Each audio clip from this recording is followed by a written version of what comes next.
Oui, voilà, exactement.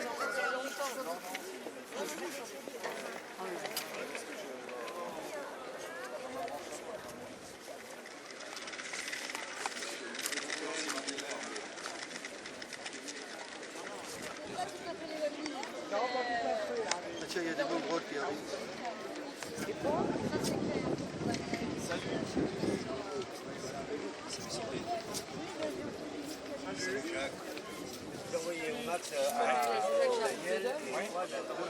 Ah bon? Non, mais t'inquiète pas, Patrick Labarné est bon partenaire, moi je montrerai avec eux. Ouais. Patrick Labarné. Ouais.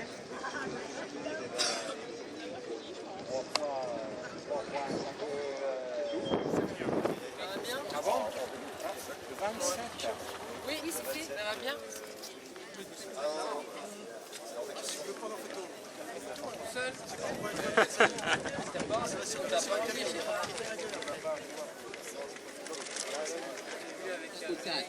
Aux différentes agressions et aux différentes menaces que représente pour nos libertés démocratiques et pour nos droits sociaux la montée de l'extrême droite qui, par les temps qui courent, n'hésite pas à s'afficher en agressant directement les militants, et l'assassinat de Clément Méric est pour nous un signal de type tocsin sur les risques de baisser notre garde par rapport à ce danger.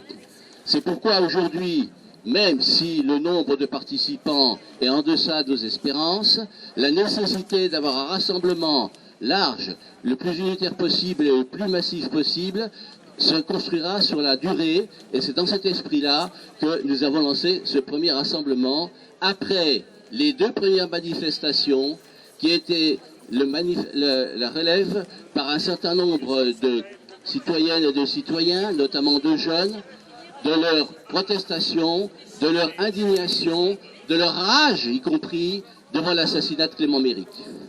Voilà pourquoi nous sommes là aujourd'hui, les uns et les autres. Il faut remercier tous ceux qui ont réagi dans des conditions très difficiles de préparation. Vous savez comme moi que les circulations des mails et la possibilité d'accès médiatique n'est pas toujours à la hauteur de ce que nous souhaitons. Et nous allons continuer effectivement à essayer de construire un mouvement durable pour faire face au danger qui est présent actuellement. Je vais vous demander de vous rapprocher un petit peu si vous voulez bien. Je vois que les médias multiplient les photos. Je pense que les photos, c'est pas les photos de la personne qui tient le micro, c'est les photos de l'ensemble des citoyennes et des citoyens qui sont ici présents et qui par leur présence manifestent leur volonté de résister à la menace du fascisme de l'extrême droite. Les camarades avec leur drapeau peuvent très bien venir s'insérer dans le rassemblement, ils y sont tout à fait les bienvenus.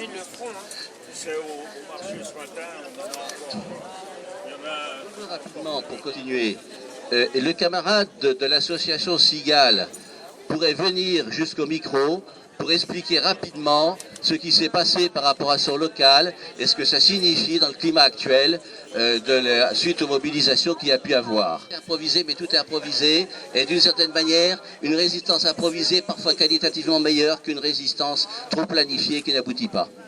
À toi la parole. Merci.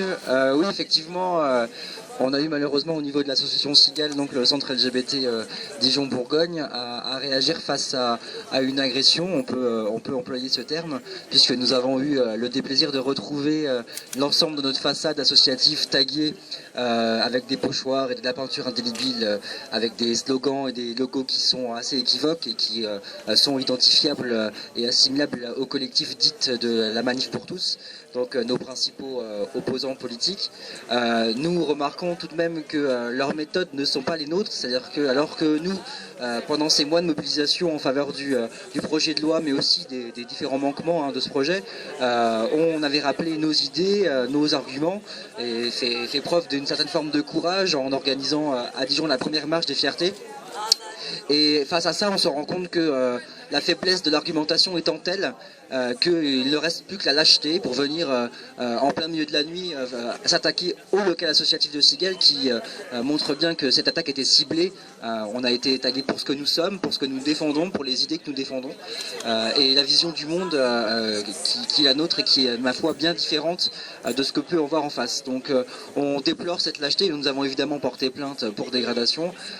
Pour autant, on regrette regrette que le débat soit ainsi stérile, puisque malgré toutes les initiatives qu'on a pu avoir sur Dijon et ailleurs, on n'a jamais eu d'opposants qui aient osé venir débattre avec nous, confronter les arguments. Ils n'agissent que par la violence et le vandalisme. Et donc nous rappelons que notre combat est légitime et qu'il n'est pas fini. Puisque au-delà du mariage et de l'adoption, il y a encore un certain nombre de revendications que portent les associations LGBT. Et donc elles continueront à le faire sans aucune honte et sans prendre en compte cette petite provocation. Voilà, merci à vous. Je voudrais rappeler que ce n'est pas exceptionnel. Des agressions homophobes, il y en a en permanence depuis les manifestations soi-disant contre le mariage pour tous. Elles se multiplient. La parole, d'une certaine manière, et le passage à l'acte se sont libérés en matière de sexisme et de homophobie. Sur le racisme, c'était connu de longue date et on voit les conséquences de cette marge de manœuvre qui est accordée à l'extrême droite et sur lesquelles nous ne devons surtout pas laisser le terrain libre. C'est vrai aussi, par exemple, la Gay Pride de Lyon a fait l'objet d'agressions tout le long de son parcours. C'était pourtant une manif réussie, à part des petits groupes qui ont fait du harcèlement. À Lyon, par exemple, il y a un climat dans certains quartiers où il n'est pas possible de s'afficher sans être l'objet d'agressions, de poursuites, de tentatives de chasse à l'homme par l'extrême droite. Et il y a déjà eu plusieurs affrontements graves avec des conséquences qui sont lourdes pour ceux qui ont des blessures de longue haleine. Il y a également des militants antifascistes qui ont eu l'audace d'aller faire de l'affichage ou d'inscrire des slogans par rapport à des rassemblements d'extrême droite, notamment des identitaires, qui sont poursuivis par la police. Ils sont toujours en procès. Nous demandons bien évidemment que les militants fascistes fassent l'objet d'une relaxe et qu'on arrête de poursuivre ceux qui se battent pour la défense de nos droits et de nos libertés. Par ailleurs, bientôt à Dijon, pas à Dijon même, mais dans la banlieue, pas très lointaine, là, à Fenay, M. Philippot, qui est le numéro 2 du Front National, dont on sait que les slogans, les campagnes et les comportements servent de support et bien souvent d'aliment à ceux et à celles qui passent à l'acte pour agresser les militants et agresser tous ceux qu'ils considèrent comme mauvais français. Vous connaissez les rengaines. M. Philippot va venir présenter ses listes municipales.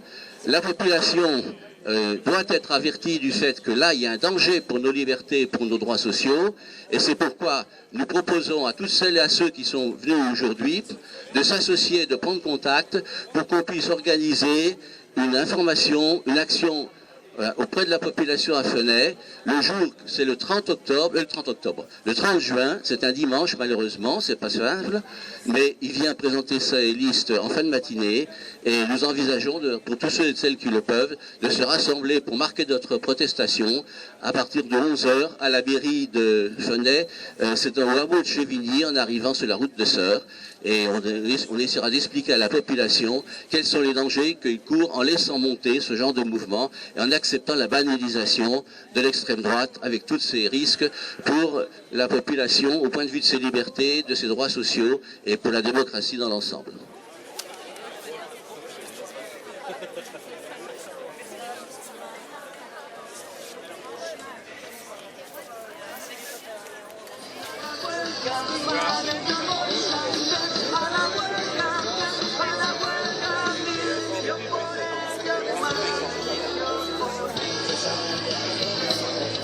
A la huelga générale. Tu connais pas celle-là, toi? Ah là là. Ah bah oui.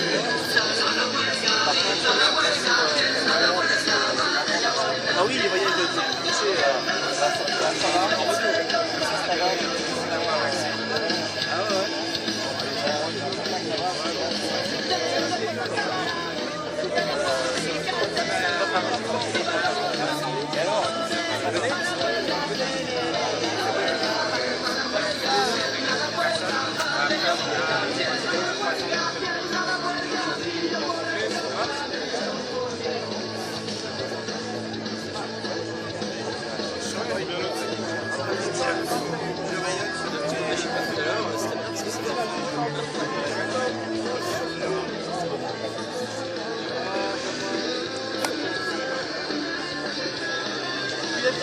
comme ça.